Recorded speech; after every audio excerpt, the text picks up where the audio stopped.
इच्छामि समात्मनो वन्दे इच्छकार सुधराई सुखतक शरीर निरावा सुखयम यात्रा देवते स्वामी सदैव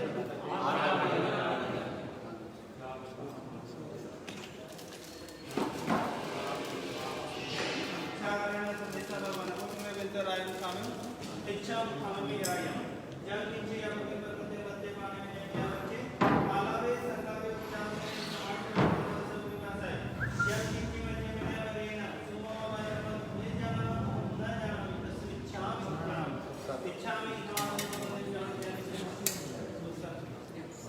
इच्छामि कामनो जान जन इच्छा करण संदेशा भवन मायना संदेशा इच्छामि कामनो वंदे जान जन श्रीया इच्छा करण संदेशा भवन मायना परिक्रम इच्छामि कामनो वंदे जान जन श्रीया इच्छकारे भवन कसाय करी मायना कसा नमो नमो सिद्धाणं नमो आयविनाणं नमो उपचायाणं नमो लोये सर्वसाहुणं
परम पूज्य परम पिता सब पथ प्रदर्शक गुरु भगवान के चरणों में कोटि नमन। उपस्थित आदरणीय भगवान धर्म बंधुओं, चतुर्मास काल में स्वाध्याय सत्संग के माध्यम से आपको हमको सबको भगवान मोदी के द्वारा बताए मार्ग को जानने का, मानने का और जीने का मौका मिला है। हमने आपको आशीर्वाद, हमने आपको आशीर्वाद।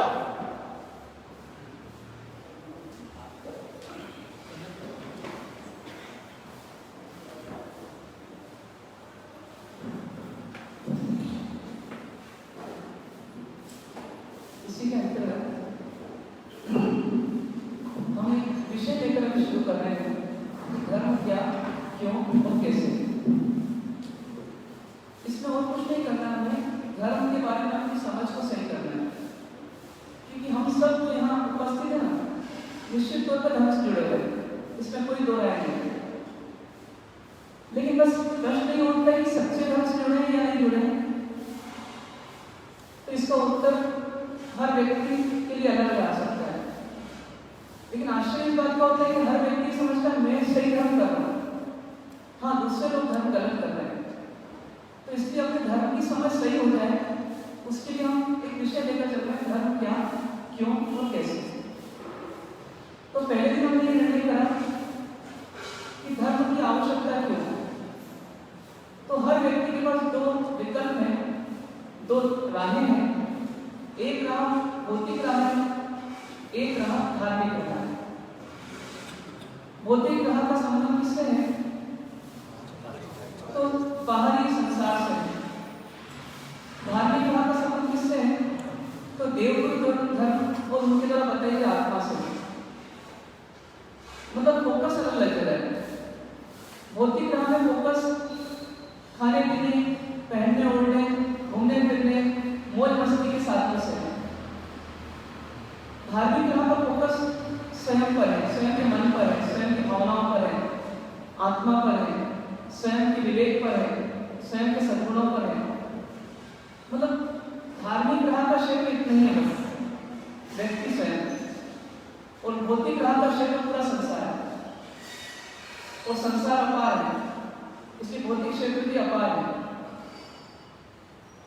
यहाँ एक को सुधारना है, वहां सबको सेट करना है। लेकिन दोनों की समानता क्या है? तो दोनों राहें एक ही बात बताती है कि हम आपको सुखी करेंगे, हम आपको ऐसी व्यवस्था देंगे जिससे आप सुखी हो जाए। बस भौतिक राह बोलती है हम साधनों के माध्यम से आपको सुखी करेंगे, धार्मिक राह बोलती है हम आपको साधना के माध्यम से सुखी करेंगे। भौतिक राह बोलती है कि हम भोग के माध्यम से आपको सुखी करेंगे, धार्मिक राह बोलती है हम आपको योग के माध्यम से, योग मतलब आत्म कल्याण के साधन, उसके माध्यम से सुखी करेंगे। भौतिक राह बोलती है कि सुख पदार्थों में है, इसलिए पदार्थों को बसाओ, पदार्थों को भोगो और आप सुखी हो जाए। धार्मिक राह बोलती है सुख आत्मा में है, सुख सोच में है, सुख विचारों में है, सुख भावनाओं में है, सुख गुणों में है, इसलिए आप गुणों को, भावनाओं को, विचारों को, आत्मा को सही करो। अब समझदार व्यक्ति वह नहीं है जो भेड़ चाल से चलता चला जाए। धर्म करे तो भेड़ चाल से और कर्म करे संसार का तो भेड़ चाल से, वो समझदार नहीं है। भले धर्म कर रहा है तो वो समझदार नहीं है। क्यों समझदार नहीं है? क्योंकि उसके आगे वाला धर्म बंद कर देगा तो वो बंद कर देगा। समझदार व्यक्ति वह है जो इन दो राहों में से कहीं मुड़ने की बजाय पहले रुक जाए और रुक करके सोच ले दोनों राहों का फल वास्तव में क्या है। दोनों बोल रहे हैं सुखी कर देंगे, लेकिन दोनों सुखी कर पाएंगे या नहीं कर पाएंगे? दोनों बिल्कुल विपरीत दिशाएं हैं। तो कोई एक सही होगा,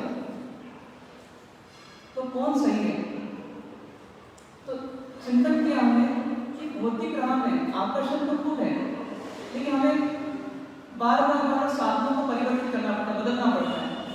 ये साधन सुख दे रहा था, अब नहीं दे रहा, फिर वो दूसरा साधन आते हैं वो सुख दे रहा था, वो भी अब नहीं दे रहा।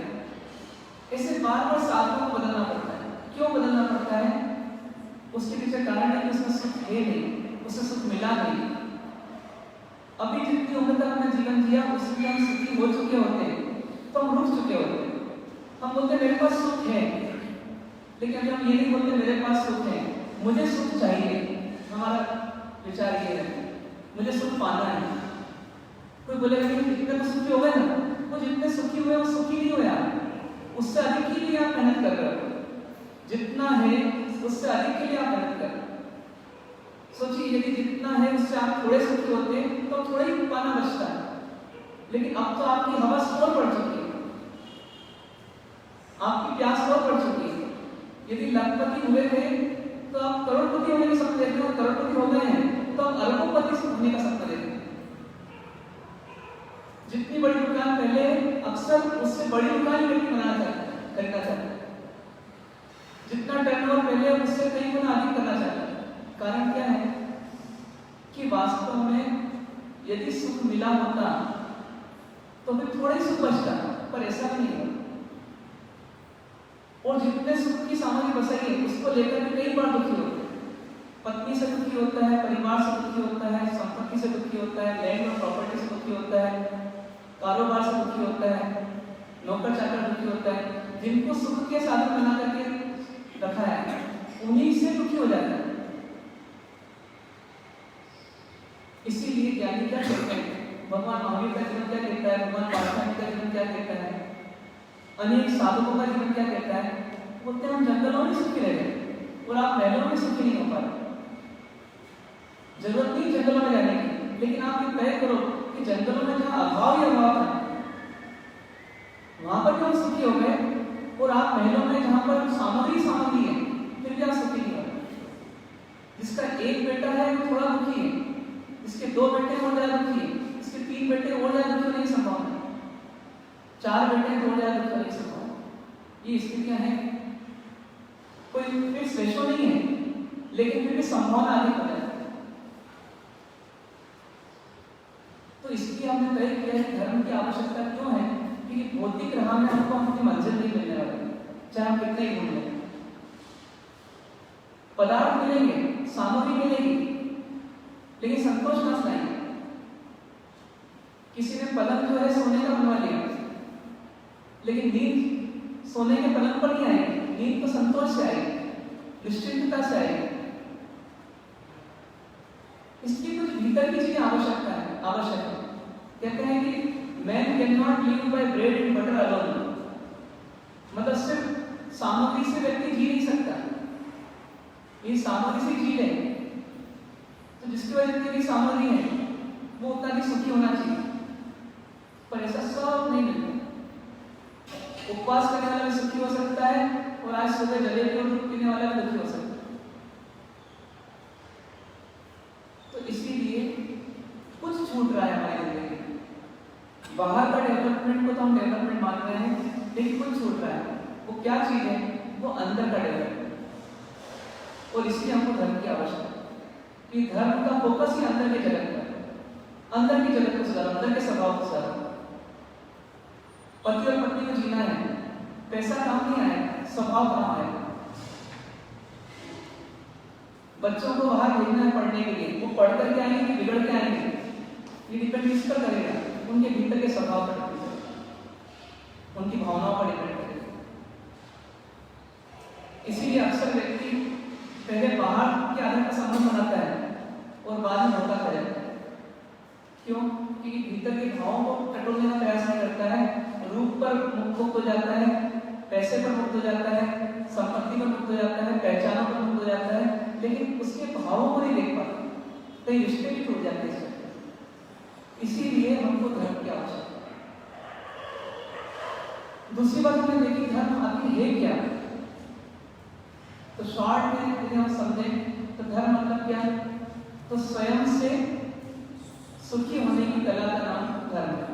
स्वयं से, सेल्फ डिपेंडेंट होकर के, स्वयं के भावों से, स्वयं के विवेक से सुखी होने की कला का नाम धर्म है। और दूसरे शब्दों में कहें तो धर्म क्या है? तो जो हमें धारण करता है वो तत्व धर्म है। जो हमें धारण कर लेता है वह तत्व धर्म है। धारण कर लेता है मतलब हमको आश्रय दे देता है, हमको शरण दे देता है, हमको सुरक्षा दे देता है, उसका नाम धर्म है। धर्म है तो अपनी सुरक्षा है। कहते हैं रक्षिता धर्मा रक्षति, मतलब जिस व्यक्ति ने, जिस समाज ने धर्म की रक्षा की है, फिर धर्म उसकी रक्षा करे। और जहाँ धर्म की रक्षा नहीं है, वहाँ संस्कारों की रक्षा नहीं है, वहाँ पर व्यक्तित्व की रक्षा नहीं है, और पता नहीं पता है। इसे धर्म की दूसरी परिभाषा क्या हो गई कि जो धारण करता है वह धर्म है। बच्चे को, जन्म लेने वाले बच्चे को किसकी जरूरत है? सिर्फ माँ की। क्यों? क्योंकि वो माँ जो है उसको धारण कैसी करती है अपने आंचल में, तो सुरक्षित हो जाता है।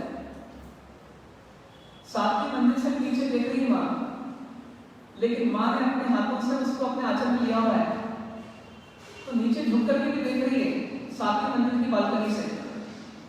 तो एक बच्चा सो रहा है आराम से, जग भी रहा है तो निश्चिंत है।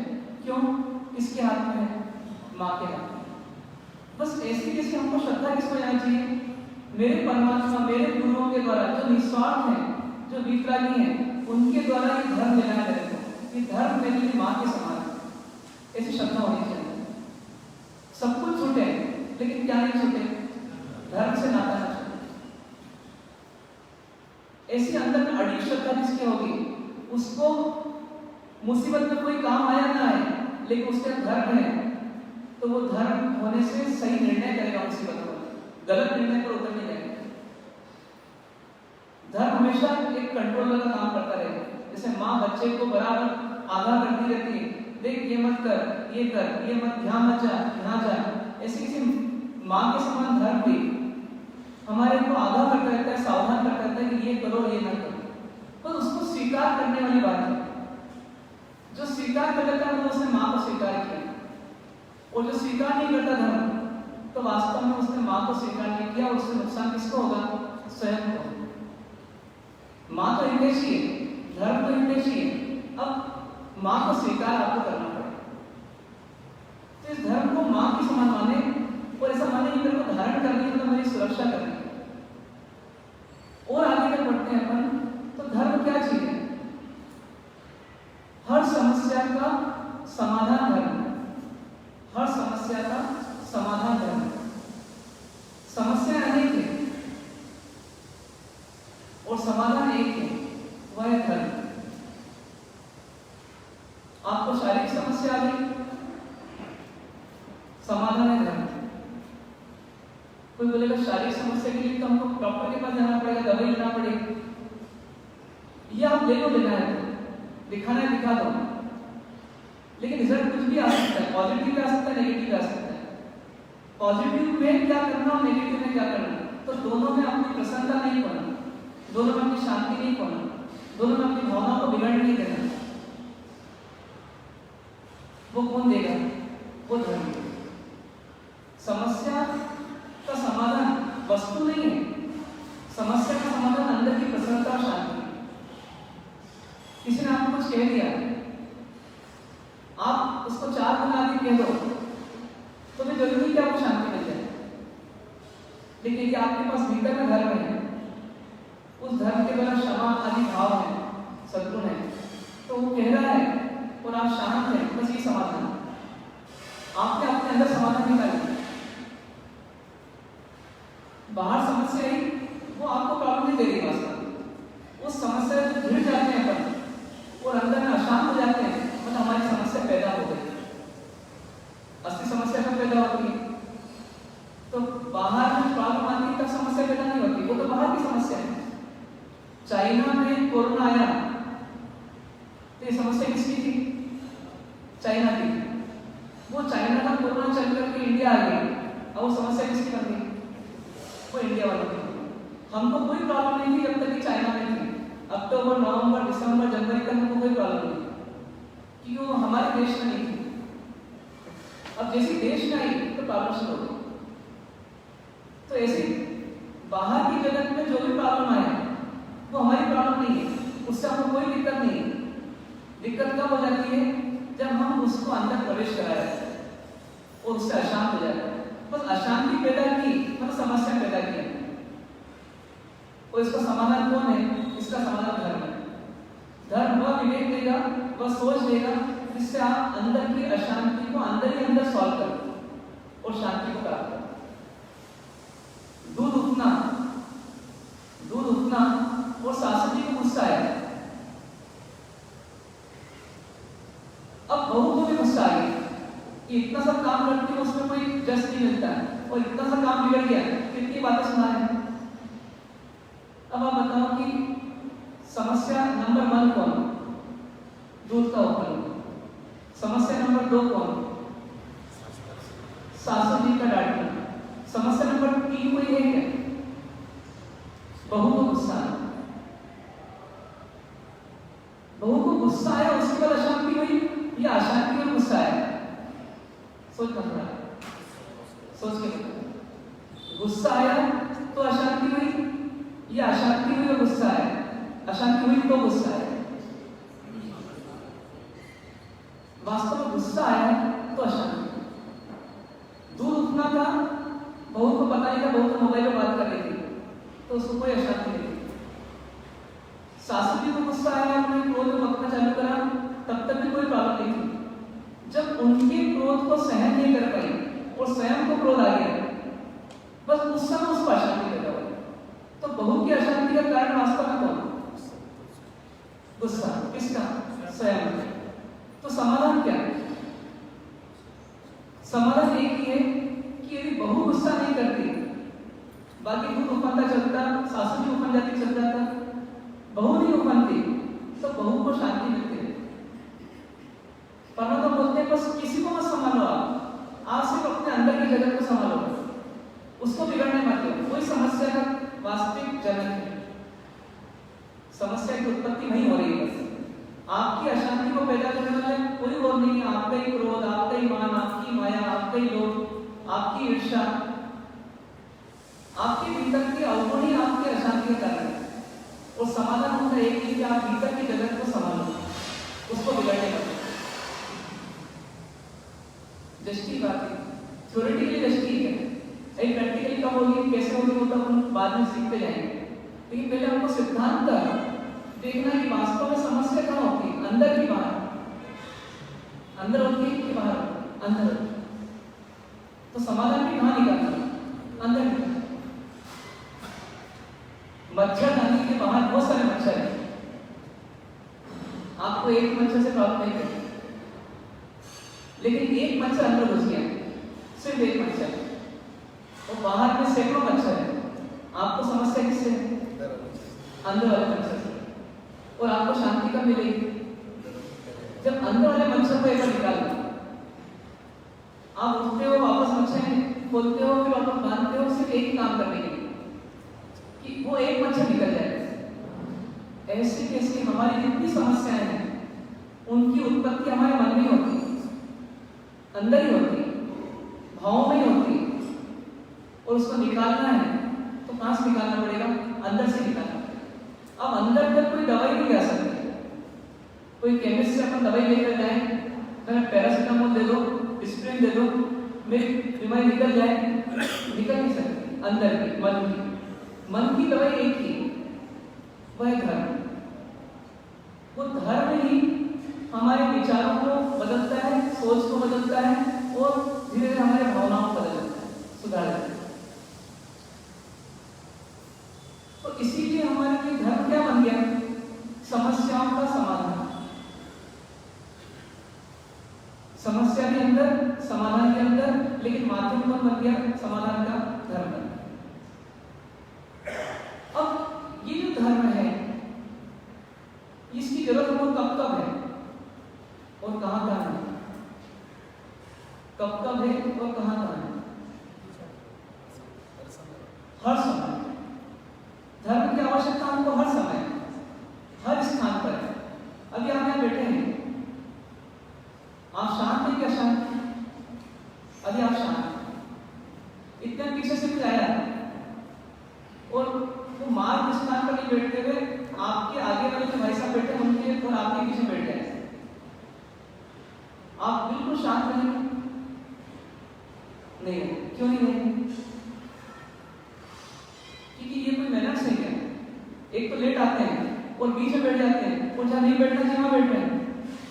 इनमें अंतर नहीं है। मतलब हमारा भाव बदलता है, चेहरा बदलता है, वाणी भी निकल जाती है। सोचिए, आप शांत थे और आप क्या हो गए? अशांत। अब धर्म क्या बोलता है? आपने अशांत होकर के अपना ज्ञान खो दिया। आपने अशांत होकर के अपना ज्ञान खो दिया। जो वर्तमान में हमारे साथ बोले वो भी खो दिया, और जो अतीत में हमारे सामने बोला, जिसके लिए आपने समय दिया, ऊर्जा लगाई, समझने का प्रयास किया और समझा भी, थोड़ा उतारा भी, उसको खो दिया। एक क्रोध कर दूध वाले ने दूध बराबर दिया, आपने लिया भी, लेकिन भगोनी में आपने एक को निम्बो डाल दिया। क्या हुआ? जितना दूध लिया वो बेकार चले। तो अपने मन में जहर मत उतर रहे। जहर कौन सा होता है? कषायों का जहर होता है, राग द्वेष का जहर होता है, गलत भाव का जहर होता है। अब जब धर्म परिसर में भी आपका मन जो है उसकी शांति पर प्रश्न चिन्ह है, तो सोचिए बाहर के जगत में क्या स्थिति बनेगी। तो इसलिए हर स्थान पर और हर समय आपको सावचेत रहना है, आपको जागरूक रहना है कि मेरा धर्म मेरे साथ है। धर्म के फॉर्मूले आपकी जेब में उसी प्रकार से होना चाहिए जैसे घर से निकलते समय आपके नोट। आप नोट के बिना घर से नहीं निकलते, कार्ड के बिना घर से नहीं निकलते। तो ऐसे कैसे आप मान के चलिए कि आपको धर्म के बिना कहीं पर नहीं रहना। हर समय हर जगह आपको धर्म की आवश्यकता है, आपको साथ में लेके चलना होगा। दीपक भाई हैं गुजरात में, बहुत अच्छी भक्ति कराते हैं। एक बार मिले तो उन्होंने बहुत अच्छी बात कही। बोले मैं जो स्वाध्याय करता हूँ उसमें मैं जो कथाएं पढ़ता हूँ, उन कथाओं में कभी शालीपति जी की, कभी धन्ना जी की, कभी चंडकोशी की, कभी किसकी मैं कथाएं पढ़ता हूँ, और फिर मैं उनको अपना मित्र बनाते जाता हूँ। क्या बनाते जाता हूँ? मित्र बनाते जाता हूँ। और जब कोई परिस्थिति आती है तो मैं अपने मित्र से मशवरा कर लेता हूँ, सलाह देता हूँ कि आप होते तो इस समय क्या करते? दान देने की बारी आई, लेकिन मन में कुछ देने की उदारता नहीं आ रही। पूछा शालीपति से, क्या संगम के भाव में थे? तो उस समय महाराज साहब पधारे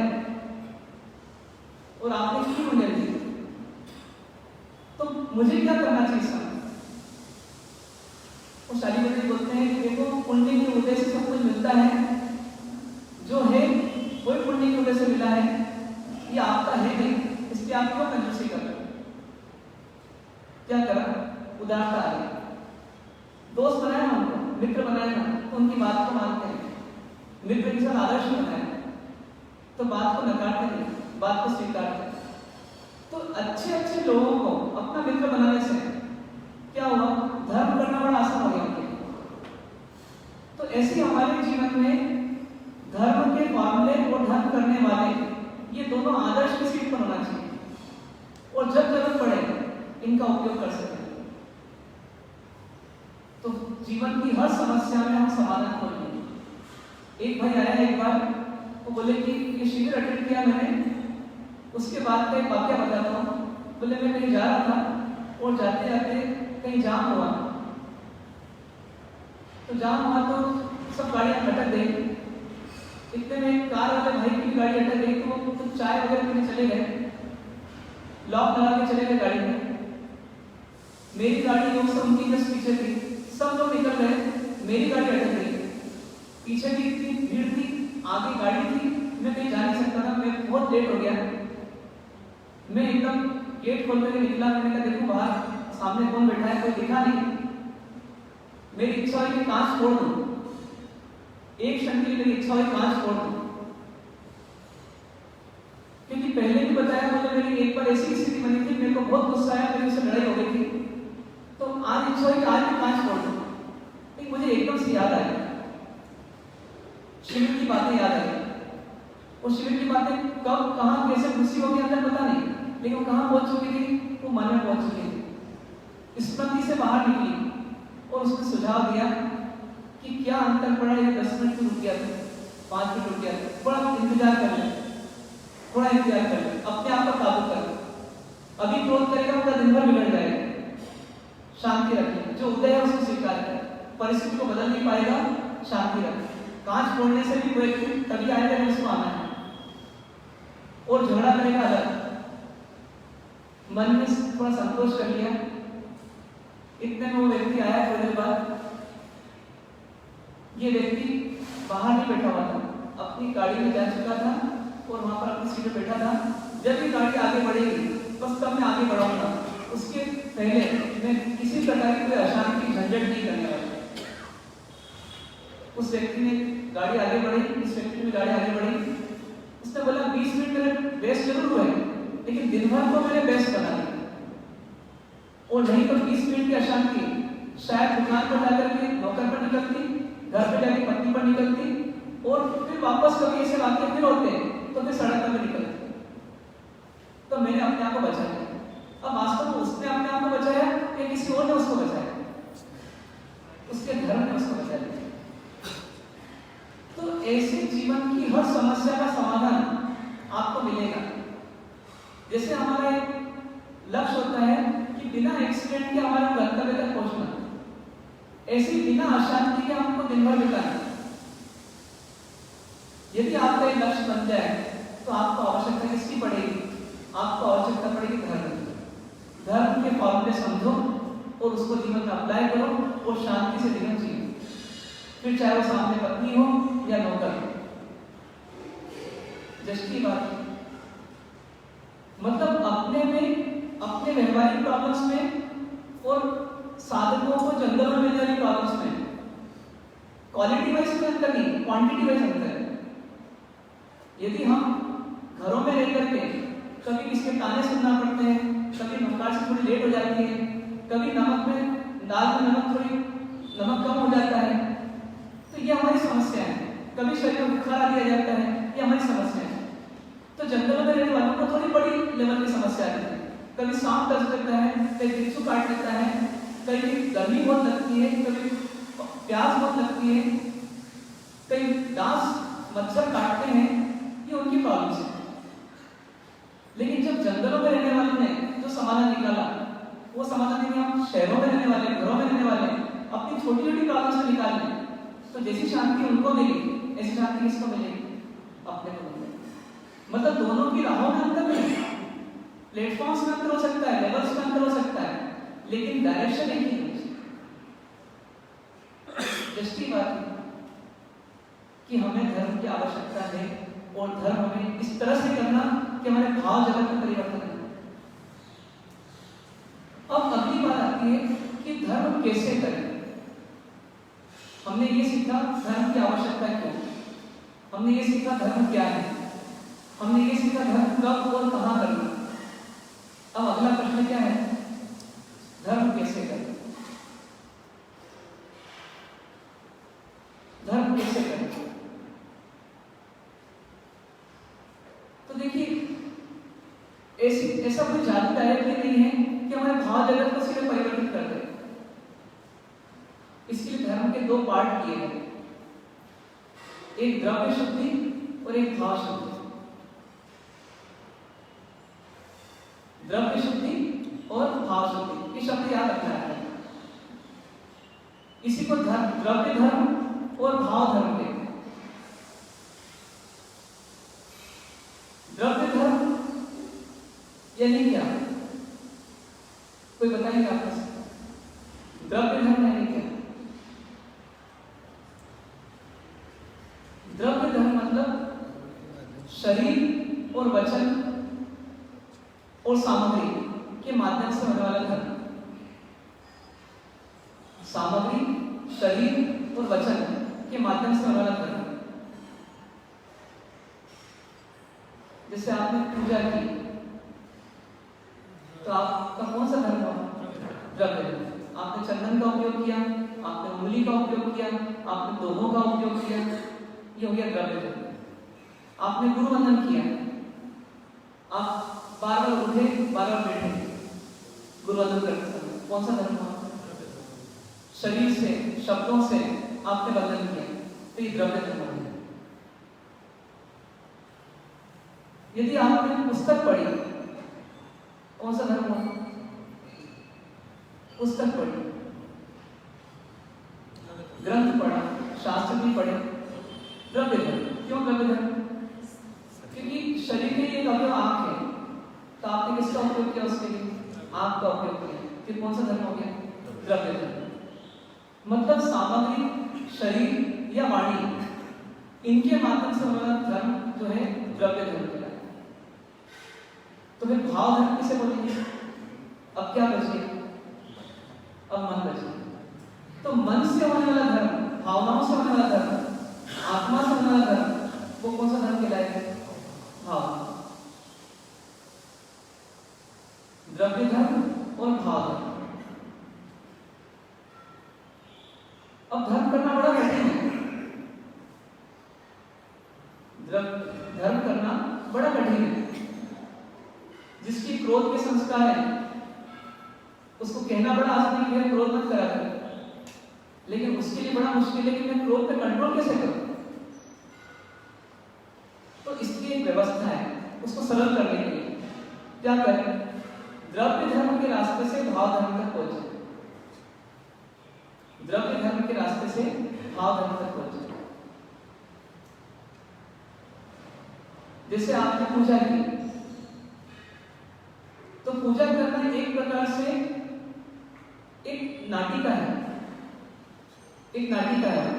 उस नाटिका में आप मानो एक रोल अदा कर रहे हो। परमात्मा का एक रोल है। अब परमात्मा है नहीं तो प्रतिमा आ गई। तो प्रतिमा का अपना रोल है, भगवान बनेगा और हमारा भक्त बनेगा। अब हम क्या करते हैं? चंदन लेते हैं और जैसे नाटक में स्क्रिप्ट में बिल्कुल बराबर लिखा रहता है किसको किस समय किस तरह से काम करना, तो उस प्रकार से यहाँ पर स्टैंडर्ड नियम रहता है। अब आपने इस उंगली, इस हाथ का, इस उंगली का उपयोग किया अनामिका का, और आपने चंदन लिया और आपने चरणों पर टीकी लगाई। ये हुआ द्रव्य धर्म। अब ये द्रव्य धर्म को और भावनात्मक करने के लिए आपकी स्क्रिप्ट में क्या आ गया कि आपने दोहा बोला। अब आपके पास क्या हो गया? एक दोहा भी हो गया, आपकी उंगली भी है, प्रभु जैसे प्रभु है और उनके चरण भी हैं, आपका शीश भी है, आप झुक रहे हैं। अब ये सब क्यों? इतना सब क्यों करना पड़ा? कि भाव की अलग जगाने के लिए, अंदर में आपके भाव जो सोए हुए हैं वो जग जाए। अपन चंदन पूजा का समय क्या बोलते हैं? एक दोहा इस प्रकार से भी है, जड़ चेतन की सब परिणति प्रभु अपने अपने में होती है। अनुकूल कहे प्रतिकूल कहे यह झूठी मन की वृत्ति है। प्रतिकूल संयोगों में क्रोधित होकर संसार बढ़ाया है। संतप्त हृदय प्रभु चंदन सम शीतलता पाने आया है। संतप्त हृदय प्रभु चंदन सम शीतलता पाने आया है। एक बार आप बोलेंगे इसी को, जड़ चेतन की सब परिणति प्रभु अपने अपने में होती है। बोलिए, जड़ चेतन की सब परिणति प्रभु अपने अपने में होती है। अनुकूल कहे प्रतिकूल कहे यह झूठी मन की वृत्ति है। अनुकूल कहे प्रतिकूल कहे यह झूठी मन की वृत्ति है। प्रतिकूल संयोगों में क्रोधित होकर संसार बढ़ाया है।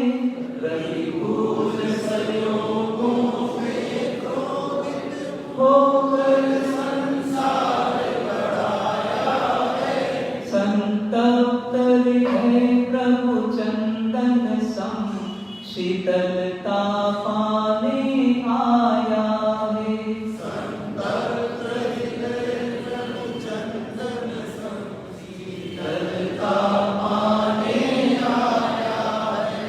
अब इन्हीं भावों को शब्दों तक न जाए, शब्दों से भावों तक पहुंच जाए, उनको महसूस करने का प्रयास करें। जड़ चेतन की सब परिणति, परिणति मतलब अवस्थाएं, कार्य, जड़ हो या चेतन हो, जीव हो या अजीव हो, अपने आसपास दो ही तरह की चीजें हैं, जीव है या अजीव।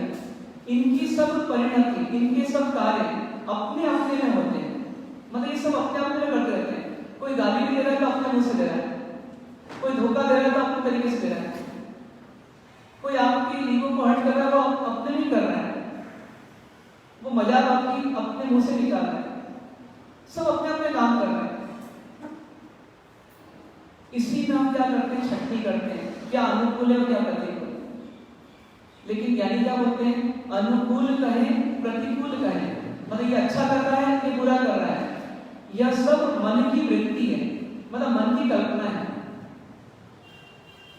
और ये जो शक्ति जो करता है ये दुख के चक्र में फंस जाता है।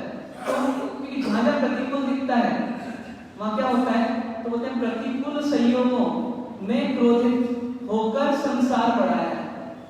जब जब कोई प्रतिकूलता दिखी, मतलब अपने मन से विपरीत दिखी, अपनी इच्छाओं से विपरीत दिखी, तो वहां क्या हुआ कि एकदम से क्रोध बरस गया।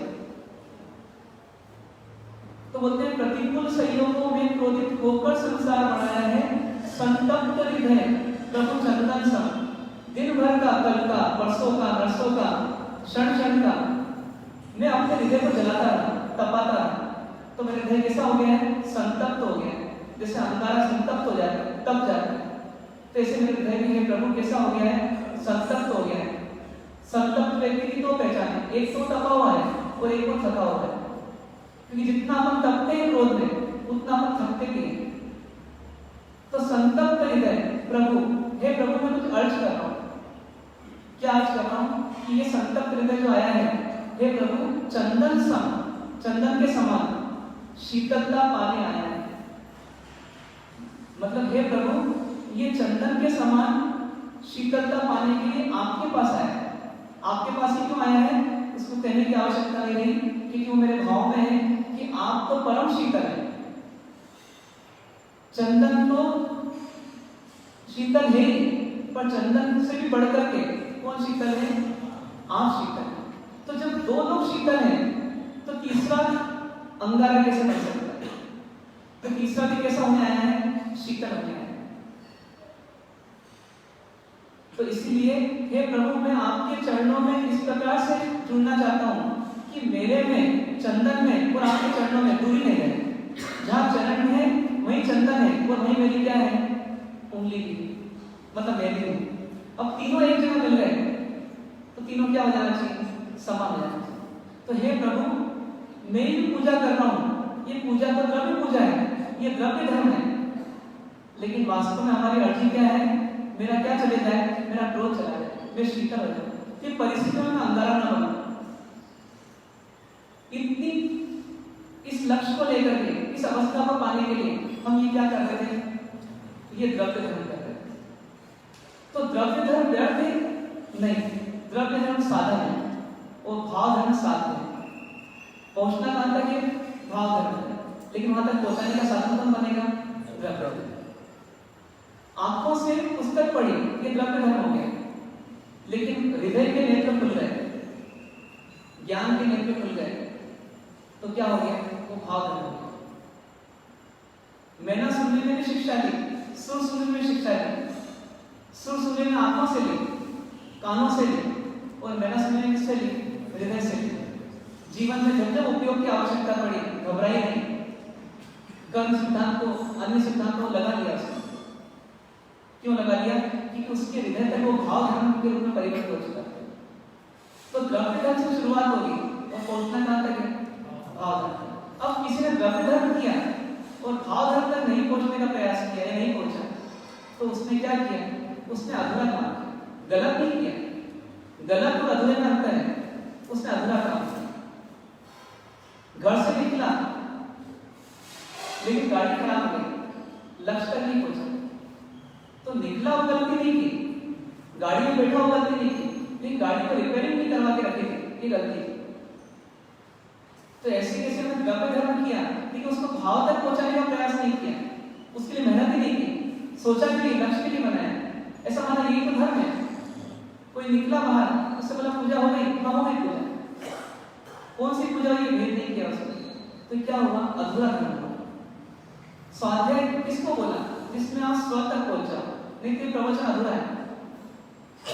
तो इसलिए धर्म कैसे करना, ये बहुत बड़ी कला है कि भावों को बदलना है, मन को बदलना है, कोई दवाई बोल नहीं सकती बाहर से, तो एक ही तरीका है, द्रव्य धर्म करते करते आप भाव धर्म तक पहुंचे। तो इसलिए यहां पर हमारे को धर्म के दो विभाग करना, द्रव्य धर्म और भाव धर्म। ऐसा हर क्रिया हो जाए, द्रव्य प्रतिक्रमण और भाव प्रतिक्रमण, द्रव्य सामयिक और भाव सामयिक, द्रव्य जाप और भाव जाप। द्रव्य जाप में हमारे को शब्द में परमात्मा है और भाव जाप में हृदय में परमात्मा, ये दोनों में अंतर है। द्रव्य प्रतिक्रमण में खाए भी शब्द जी के शब्दों में है और भाव प्रतिक्रमण में हम वास्तव में उन जीवों से हृदय से समायित का मानते हैं। द्रव्य सामयिक में हम स्थिर हैं शरीर से और भाव सामयिक में हम हृदय में समता भाव को धारण किया। तो आज का विषय क्या होगा अपना कि द्रव्य धर्म और भाव धर्म, इन दोनों का मेल करना है। अभी आप यहां से निकले, अब कल भी पूजा करेंगे, फिर पूजा कैसे करेंगे? जैसे रोज करते हैं? नहीं, कुछ अंतर करेंगे। क्या अंतर करेंगे? आप ये भाव जगाने का प्रयास कीजिए पूजा कर समय कि मैं क्यों पूजा कर रहा हूं, मैं परमात्मा के समान गुणों को प्राप्त करने के लिए पूजा कर रहा हूं। शीतलता किसका गुण है? परमात्मा का। सहनशीलता किसका गुण है? निर्मलता किसका गुण है? ज्ञान किसका गुण है? ये सब परमात्मा के गुण है, इनको पाने के लिए मैं पूजा कर रहा हूं। जल पूजा निर्मलता के लिए, चंदन पूजा शीतलता के लिए, पुष्प पूजा सरलता के लिए। सरल रहता है पुष्प, अंदर से भी वैसे ही, बाहर से वैसे ही, कोमल। हम बाहर से कुछ और है, अंदर से कुछ और है। तो ये सब बदलने के लिए सब पूजा है। तो इसलिए हमको ये चिंतन करना आज कि हम धर्म कैसे करें, द्रव्य धर्म भी करें और भाव धर्म। एक और विषय आता है इसी जुड़ा हुआ कि अब धर्म के दो विभाग फिर करें। कौन सा? लौकिक धर्म और लोकोत्तर धर्म। लौकिक धर्म और लोकोत्तर धर्म। लौकिक धर्म मतलब माता पिता गुरुजनों, मतलब बाहर के जो भी हमारे सगे संबंधी हैं, व्यापार व्यवसाय है, उनके प्रति अपने कर्तव्य निभाना, वो क्या बन गया? धर्म। कौन सा धर्म? लौकिक धर्म। लौकिक धर्म मतलब क्या कि संसार संबंधी अपने कर्तव्यों को व्यवस्थित ढंग से निभाना।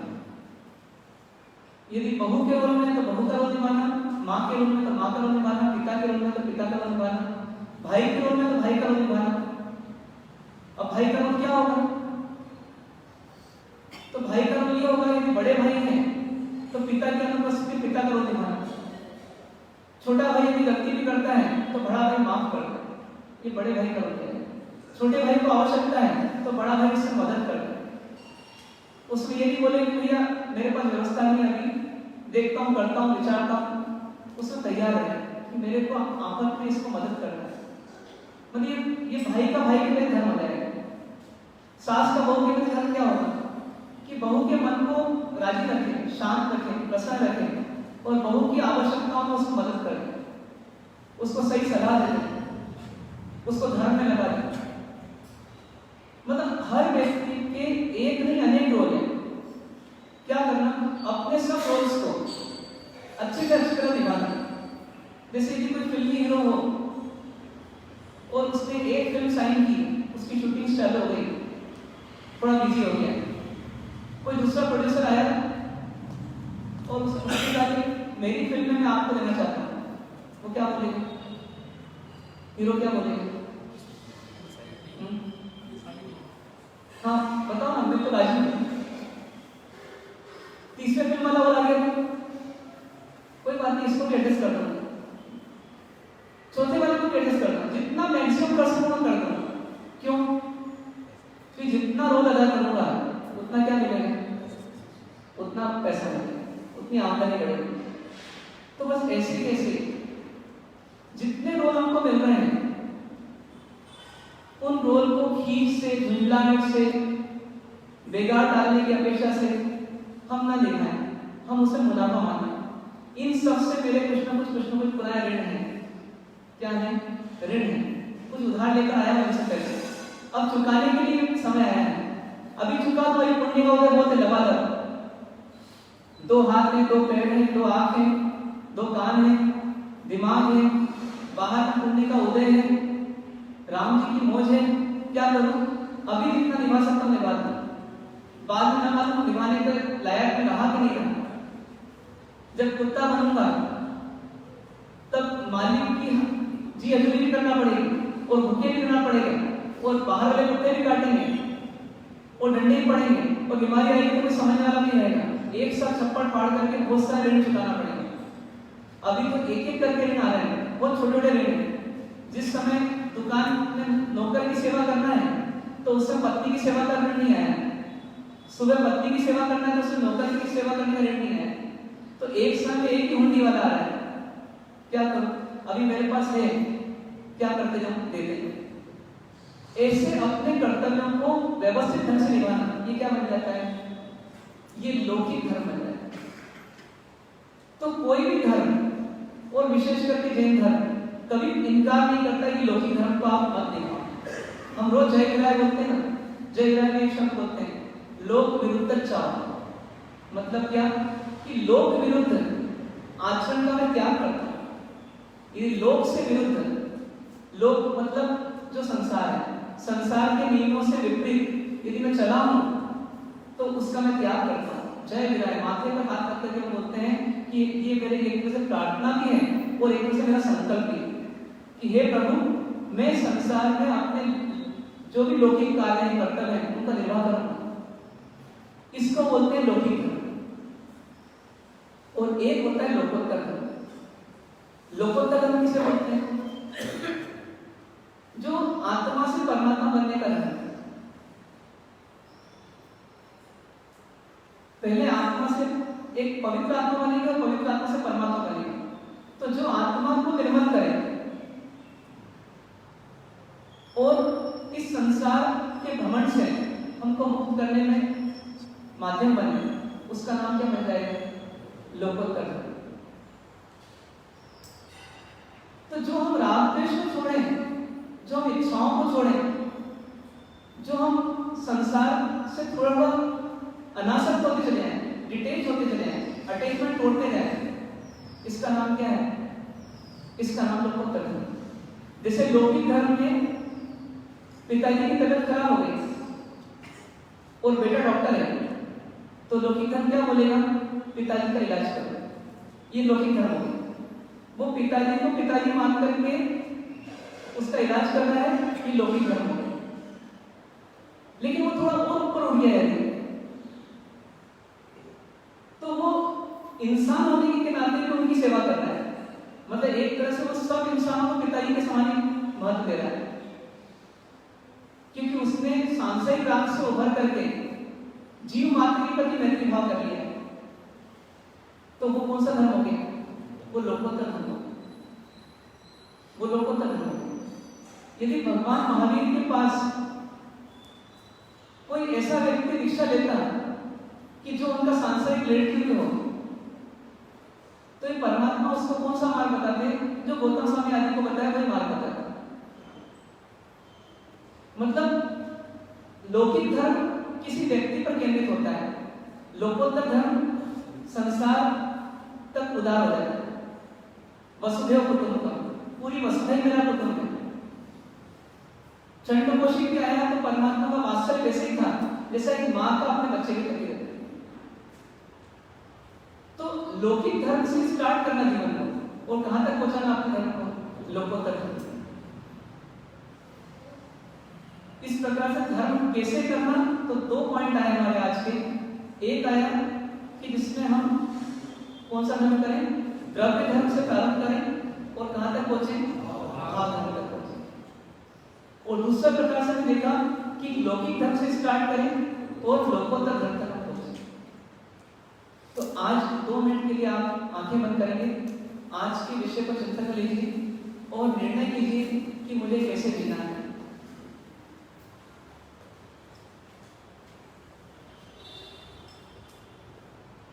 महसूस कीजिए कि धर्म ही मेरा सच्चा हितैषी है।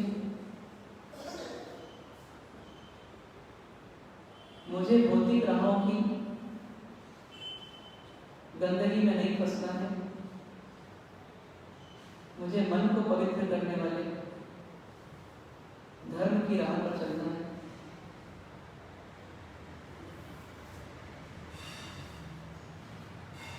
धर्म की राह पर चलते हुए अपने भावों को शुद्ध करना है।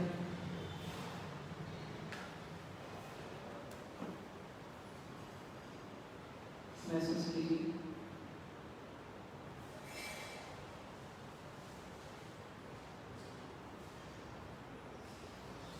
अंदर में गहरा संकल्प कीजिए, मुझे धर्म की राह पर ही चलना है।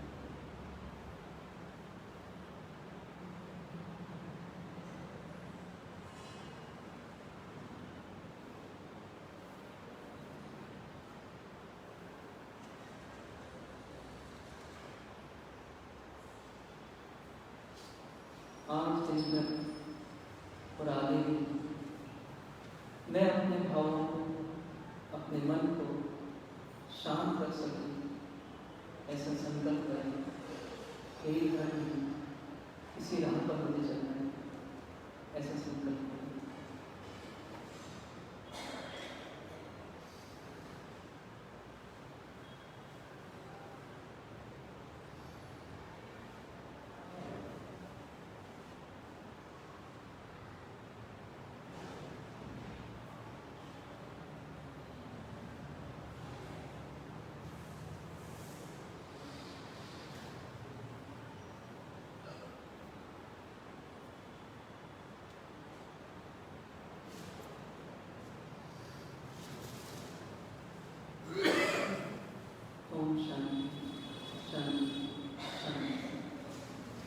ऐसा विश्वास दिल में जमाते चलो, ऐसा विश्वास दिल में जमाते चलो, उसी जगह हमको मन में रमाते चलो, उसी जगह हमको मन में रमाते चलो।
भगवान श्री पार्श्वनाथ जी के चरणों में कोटि कोटि वंदन। गुरु गौतम स्वामी के चरणों में सत्सत वंदन। चारों दादा गुरुदेव के चरणों में सत्सत वंदन। सभी आचार्य भगवंतों के चरणों में सत्सत वंदन। भक्त विरागी परम पूज्य अध्यात्म योगी श्री श्री महेंद्र सागर जी महाराज साहब के चरणों में सत्सत वंदन। परम पूज्य युवा मनीषी श्री मनीष सागर जी महाराज साहब आदि थाना के चरणों में सत्सत वंदन। बाहर से पधारे व्यक्तियों का श्री जैन श्वेतांबर मूर्ति पूजक संघ व चतुर्मास व्यवस्था समिति हार्दिक स्वागत अभिनंदन करती है। बाहर से पधारे व्यक्तियों के भोजन की व्यवस्था उत्तर भवन में रखी गई है, कृपया पधार कर अनुमति करें। संध्या के समय पुरुषों का प्रतिकवट सवन से बजे रहेगा। स्वाध्याय 8 से 9 बजे तक रहेगा और 2 से 3 बजे तक विशेष स्वाध्याय परम पूज्य महेंद्र सागर जी महाराज साहब के द्वारा रहेगा। सामूहिक गुरुवन।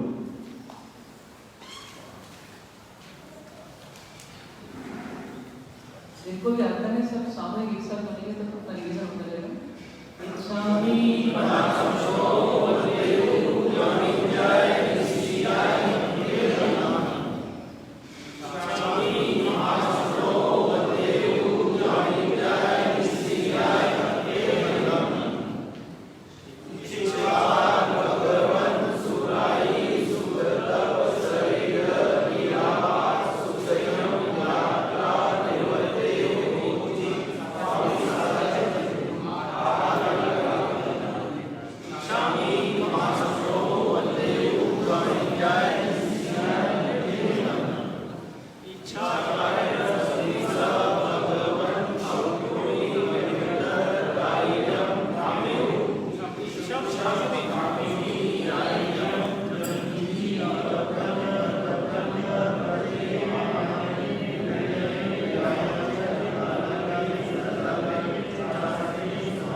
Dari sana mau jaga diri